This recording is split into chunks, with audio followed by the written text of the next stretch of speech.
Hey, Jack. What? I thought you were gonna. I know. Okay. Um, hey, hey, Jack.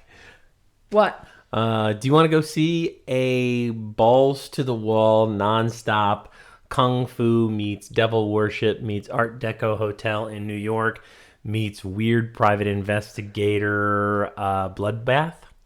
We'll have every single actor I know except the main lead, and it's made by Warner Bros.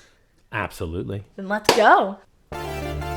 Welcome to Jack and George Watch Movies with Jack and George, the greatest movie podcast ever.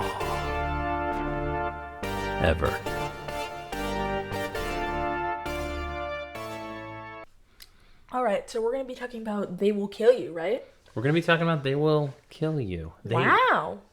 They will kill you? Who? They. Who are they gonna kill? Me? You. We're gonna kill. They will kill you. What the heck did I do? Something, I don't know. Probably something to them. Yeah. Pissed them off real good. Maybe- Maybe I made a Kill Bill meets Ready or Not type Meets the raid. meets The Raid type of film, and now everybody's upset. Yeah. Hmm. I guess that's what happens. Who the heck are we? We're Jack and George. This is our podcast, Jack and George Watch Movies. Yeah, and what we do is we watch movies and then We review them. we kind of talk about them. Sometimes we take them too seriously. Yeah, we're not going to take this one seriously. No, and you really shouldn't, right? Yeah. Yeah. This movie is goofy. Super goofy. Not immediately though, right? No. Like, I think this movie, for the first maybe like 20 minutes Yeah. or so, is a completely different movie. Mm-hmm. and what happens? So to summarize the movie, a girl who who's just got out of prison goes to this motel, and she finds out that that all of the people there are in a Satan cult that requires one human sacrifice per month, and she is the sacrifice. Oh, I didn't pick up on it. It's once a month. Do they have to do it? Yeah, it's once a month. What a weird schedule that Yeah. the devil is on. There is a point when something happens in this movie, and It just starts. you turned to me and you went, "Oh, it's that kind of movie." Yes. And, it's like the first decapitation in the movie, the was first of your- many. That was your Letterboxd review, right? It was my Letterboxd review was this movie doesn't start until the first decapitation. Yep. And it's really true because the first decapitation is very much like it's like head comes off and full on. Yeah, like Evil Dead levels. Yeah, exactly. Like just there's a hose inside the body. That clearly. just spews out watery blood. Do you know who that was who got decapitated? No. It was Tom Felton Oh. who played oh my gosh, little evil guy from Harry Potter. Oh. Malfoy. I thought you were Dobby. No, not Dobby. Dobby, little evil guy. Yeah, big Gollum. twist. Big twist. Draco Malfoy. And I didn't even realize that that there's some pretty famous people in this movie, other than of Yeah. course the the lead. So yeah, the lead is her name is Asia, and we're introduced to her in the first like 20 minutes of the movie, and she's clearly got a pretty rough life. Yeah, it's pretty evident that her father like abuses her, and her sister, who we'll get to later. Yes. And she's trying to escape from their father and shoots him, doesn't kill him, and ends up going to prison. Yeah. Yeah. And the movie kind of joins her getting out of prison and looking for her sister. Yeah, because she like disappeared and this guy is like, yeah, we heard some sketchy stuff about this motel. You should go check it out. Yeah, he did sound just like that. He was like a bad private investigator. Yeah. And then so she goes to investigate this hotel, and that's when kind of everything ensues. She sort of stumbles upon this hotel that is in service to the devil. Yeah. So, quick question: what was your initial reaction after getting out of the theater? I immediately kind of I liked the movie a lot while I was watching it, and then I don't know how much that stuck around. Yeah. You know, I think that I will probably. There's a few like moments and kills and stuff that I kind of want to go back to. Yeah. But for the most part, like I liked it a lot, but it was kind of the same thing over and over again. Yeah, it was kind of that. But, if it's broke, don't fix it. If it's not broke, don't fix it. If it's broke, don't fix it too. Yeah. Because sometimes broke can lead to some pretty entertaining stuff. Of course. So we already mentioned your Letterboxd review. Yeah. What was yours? Mine was Warner Bros. Will literally make any movie at this point. Why was it that? Because I feel like if you see a really, really weird movie, it's either made by some crazy indie film studio or it's made by Warner Bros. What is making some out there stuff right now. They made some bold picks like the Minecraft movie recently, and even more recently, The Bride. Did you what did you think about this movie? What was your initial reaction? My initial reaction, I thought it was pretty good, and there was some stuff I didn't like about it. But like what? I would say some of the action got kind of repetitive. It was a bit repetitive, gotta be honest. Yeah, I thought that the action scenes were all kind of just like they move to a different room and then there's a music sting and she's just clubbing people or something like that. Yeah. You know, that said, the movie was a lot of fun. Like it was a ton of fun. So much fun. Yeah, and a ton of fun and everybody was really cool. And there's some things in it that they didn't reveal in the trailer. Yeah, that there are really, really, like, they're genuine surprises. Yeah, there's some big things that we'll get when we really talk about this movie. So, spoilers ahead. Yeah, spoilers ahead. So if you haven't yet, stop this podcast and go watch They Will Kill You. Yeah. I had a couple questions. Oh, please tell me more. Sure. So this is kind of a weird one, but who is the real villain in this movie? It's kind of a bit hard to decide. I would say it's obvious the evil hotel guys look like the real villain. Mm-hmm. But I feel like it's kind of been a darkness of the trauma that the character Asia has kind of experienced throughout her life. I feel like it's kind of a reflection of that. So I don't know. That's fantastic. Yeah, they never do name like the actual demon. Like you kind of get the sense that they worship Satan. Yeah. Right. And it ends up looking like a giant pig head, right? That they have. Yeah, there's a crazy action scene in the end involving that is to me one of the biggest redeeming. Anything that I had, any problems I had with this movie were sort of redeemed by the fact that towards the end of the movie there is a full-on kung fu fight where Jennifer Jason Leigh has a severed pig head on top of her head. You know. So. All right. Was this a horror movie? Absolutely not. Yeah, it wasn't. It was not a horror movie. Did you think it was a horror movie going into it? No. I did not think it was a horror movie. Like, the thing is, I think Ready or Not's a horror movie because, there's tension and kind of that. But there wasn't, like, of course there was tension, but not, like, it didn't feel like a horror movie. Like... That's an interesting point to make. So do you think that, for the most part, horror movies are dependent on a level of tension?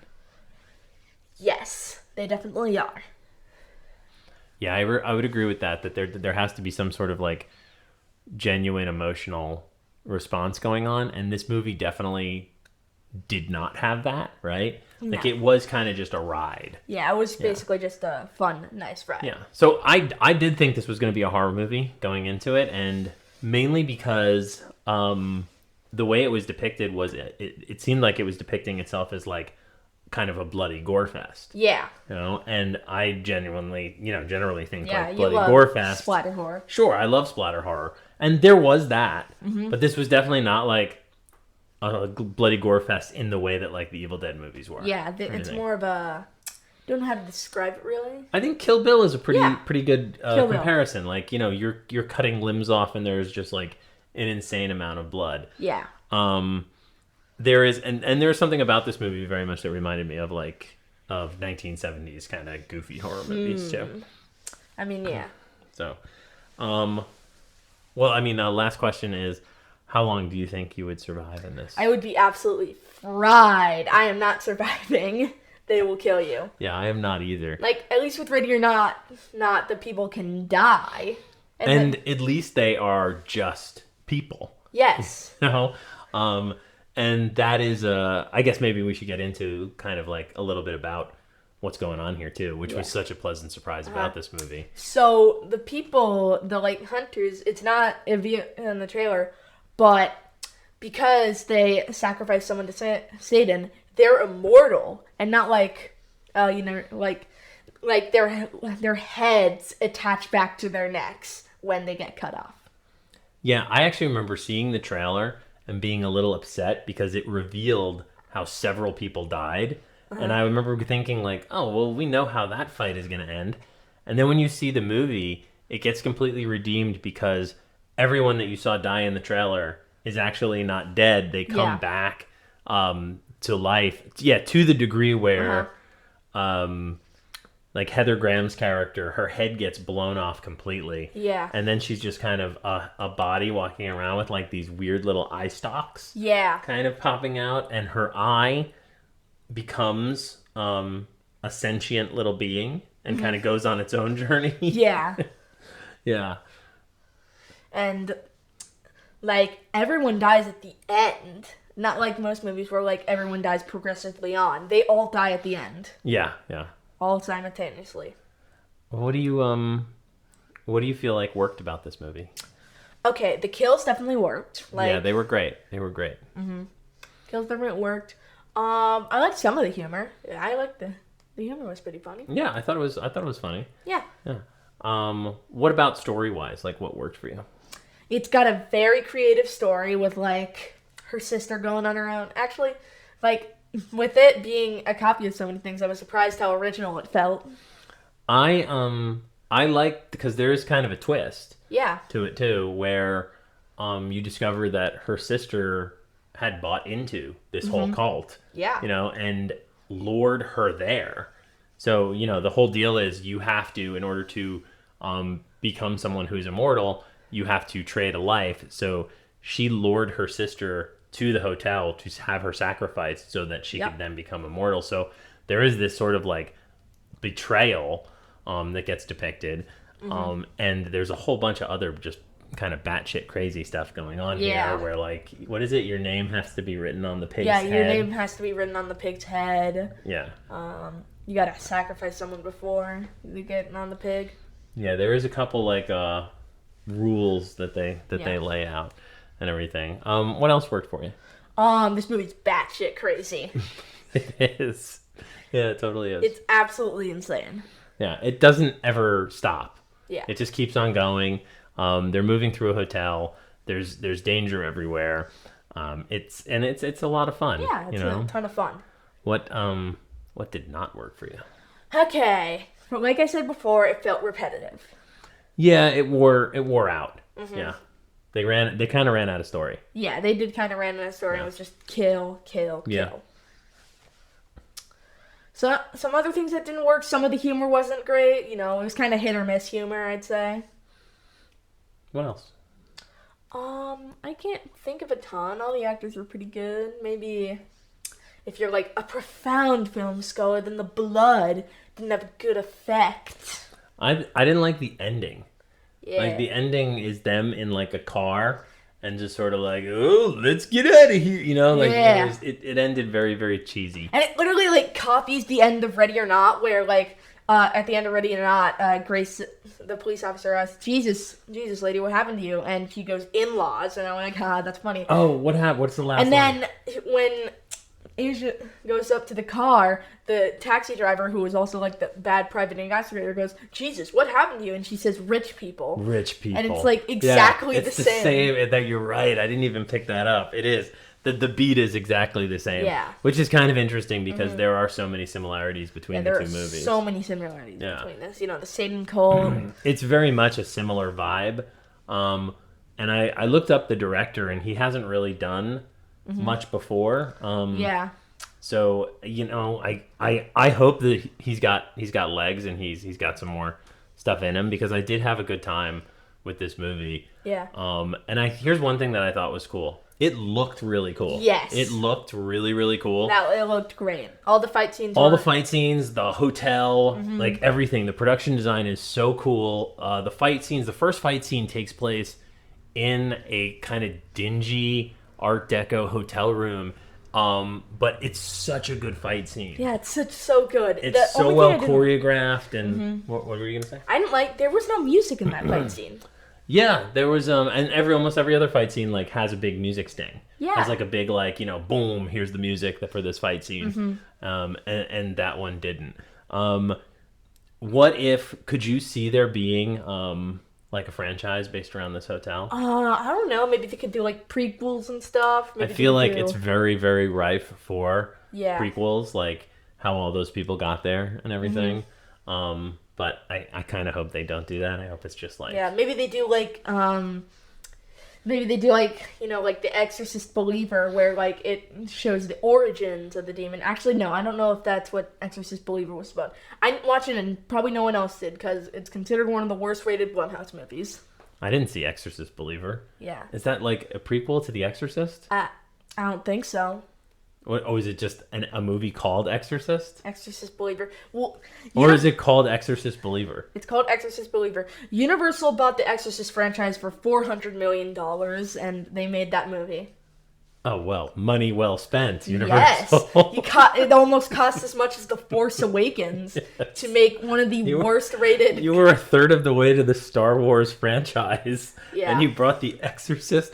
Well, first of all, like, how do you spend that much money on the Exorcist movies? There have been 2 good ones in all of them. And at some point, somebody went, oh, this is definitely worth $400 million, guys. Now, we need to make the 10th worst Blumhouse movie. Yeah, I mean, you really got to open up the Exorcist cinematic universe and get into, like, young priest story. Yeah, how... What about young priest as a child? And then we could have Max von Sydow as a young man. Yes. Yeah. We see the priest get over his sister. His sister gets overtaken by the freaking demon from Attack of the Killer Tomatoes. Oh, and it could be like that's his first exorcism. Yeah. Attack of the Killer Tomatoes. And we call it Tomato Will Kill You. Well, you know what's funny is there's actually a track record for like prequels to that, because the Omen prequel was actually pretty good. Yeah, I've heard it was really good. We should maybe watch that. Why are we talking about the first Omen? This happens every single time, Jack. It's just, all right? We watch a lot of movies. We watch a lot of movies. We have a lot of this stuff contained in our head, and finally we flip on these microphones, and we have to just let it out. So I don't think we should really, like, bind ourselves to just the one Kill Bill meets The Raid, meets The Raid 2, meets Ready or Not. Here they come. I mean, Exorcist Believer is only Blumhouse's like 10th worst movie. You've heard of the Gallows franchise? No, but I grew up with a family next to a family called the Gallows. Is it about them? No, it's got the second one is a 0% on Rotten Tomatoes, and I think the first one might also have a 0%. How do you spell Gallows? Is it like Gallow? S. Yes. Not the Gallow. Yeah. And you know how I told you Blumhouse made Prey and you were so shocked? Yeah, it's actually a different movie called Prey, where this couple is trapped on an island and they have to survive. Blumhouse made 2 Preys? No, they made 1 Prey. Oh, they made 1 Prey. Yeah. Well. All right. This was a bit of a shorter episode. Yeah, that's all right. Yeah. Let's do our final rating on I almost said The Exorcism of Emily Rose. I don't know what the hell's going on right now. Yeah. Is that even a movie? Yes, it is. The Exorcism of Emily Rose? The Rose? Taking of Deborah Logan. Is it about... There's a lot of movies like that. Yeah. The Autopsy of Jane Doe. Oh, that's actually really good. Yeah, I've heard Taking of Deborah Logan was good as well. Okay. It's got a creepy poster. Yeah. Yeah. Yeah, that's a creepy poster. Okay. Final rating. What did you think of They Will Kill You? It's a good title. Dun, dun, dun. Okay. My final rating, I thought it was a pretty fun and good movie. You know, it's not like cinematic or anything. Well, But, it is that in that it's a movie. yeah. But I'm going to give it a 7 out of 10. Ooh, nice. I think I'm going to agree with you as far as a 7 out of 10 goes. And I'm going to say go out and support They Will Kill You because at the very least, it's a new filmmaker who clearly has some sort of a vision. Yeah. And it was a lot of fun. And it was super, super spray bloody. And Yes. super, super spray bloody. We need more of that. Yeah, Yeah. we do. All right, man. Good job. All right, you excited to go see Eli Roth's new movie? What is Eli Roth's new movie? Ice Cream Man. Oh, you want to watch the trailer for Ice Cream Man? Yes. Let's watch the trailer for Ice Cream Man right now. Yes. All right. Bye, everybody. Bye.